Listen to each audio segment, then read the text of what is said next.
ready to make a keto lemon meringue pie. And I just felt I needed something in the refrigerator, something sweet and something that I like, and I really do like lemon pie.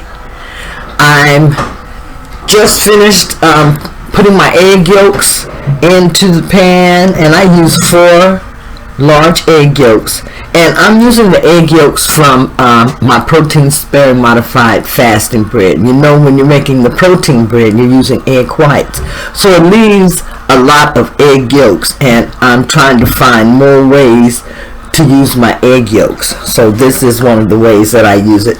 This is my lemon juice. I'm going to add in the juice of 4 large lemons is what I'm adding into this. And I am adding in some butter, about 2/3 cup butter. And I'm just going to whisk this around in the pan until it thickens. Now you want to make sure that you continuously are stirring or whisking your liquid, because you don't want it to burn. You don't want the egg to become tempered or anything like that. And when I say tempered, I mean like the egg starts cooking. I know you've seen that before, like egg cooking on top of water. So you just want to keep stirring this, because you want to make sure, you know, that when it starts thickening, you want to make sure that it doesn't burn. I don't think that taste would be very, very good at all in your lemon curd.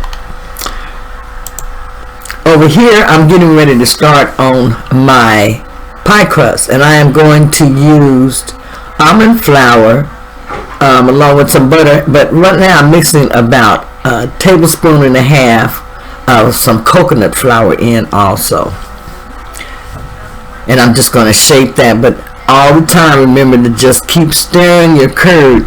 You don't want it to thicken up and then start to burn. As you can see, mine has started to thicken. It smells good. Now, after you get your curd thickened, before you put it in your pie shell, you will want to run it through a sieve. Yes, you want to run it through a sieve in order to get out like all the clumps and lumps that are in the mixture. So here I'm running it through the sieve, and you can see some of the stuff that came out of, you know, the clumps and different stuff like that, of lemons or whatever. Here, this is the product right before I put it in the pie shell. I'm going to stir it so that you can see how smooth and how silky this mixture is. And it's oh so good. I like for mine to be really lemony and really tart.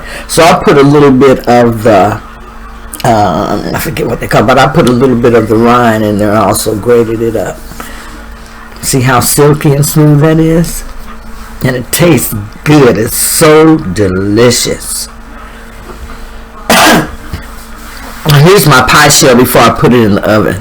But I just mixed this, my almond flour, a little bit of coconut flour with my melted butter, just like I would a regular pie crust with regular flour. And I'm going to put this in the oven, bake it about 10 minutes, maybe a little bit longer, but I bake it until it starts turning like a light golden brown. And then I'll know that it's ready. Sometimes you can touch like a crust like that, and if it moves and goes apart, then you know you want it to cook a little bit more. Here's my curd, my pie crust shell, and it's ready. It's cooled enough. I'm going to go ahead and pour my lemon curd into my pie shell.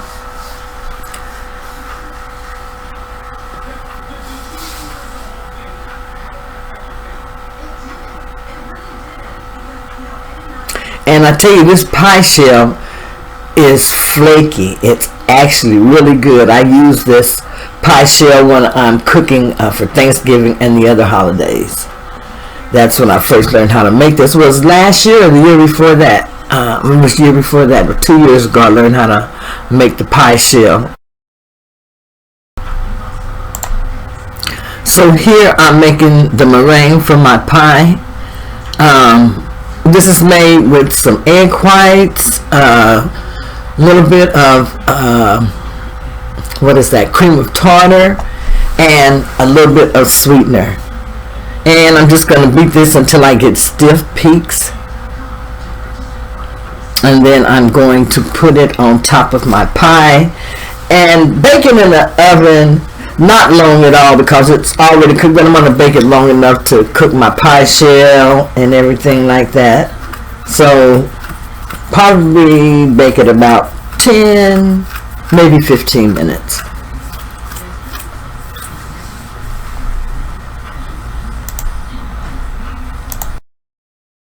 There's the pie. I haven't put the meringue on it yet. I'm getting ready to go ahead and put that on now.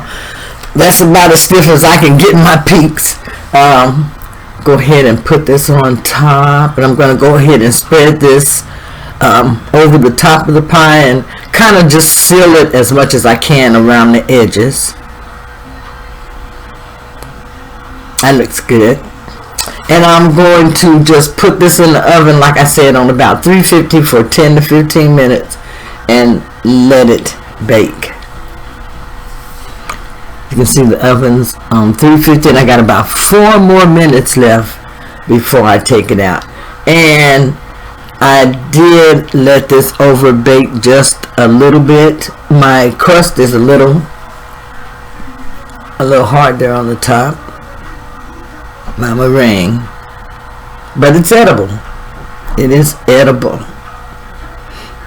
And I'm going to let this cool off, and then I'm going to get a slice of it, you guys. And I'm going to cut this into at least 12 slices, so that would let the pie be about 6 carbs per slice. 6.5 carbs per slice. Doesn't that look good? So I'm going to go ahead and cut a slice of the pie and just look down in there. That looks so good. It's not running or anything. It's set really nicely. And what I did was, after it cooled, I put it in the refrigerator until the next morning. And so I'm getting ready to have a slice. This is the next day. But here's the slice of pie. Doesn't that look good? Okay, let me go ahead and get a bite of this. Look at that. Look at the crust. And the crust came out flaky. Great. Tastes good.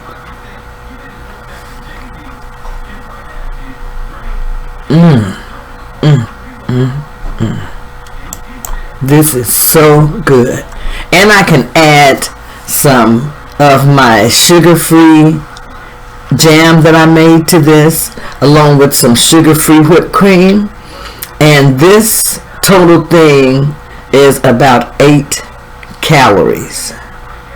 8 calories. I think that is really, really good. So you can add different little things to your dessert, but I like to keep my desserts at least 10, between 10 and 15 carbs if I can when I'm having a treat.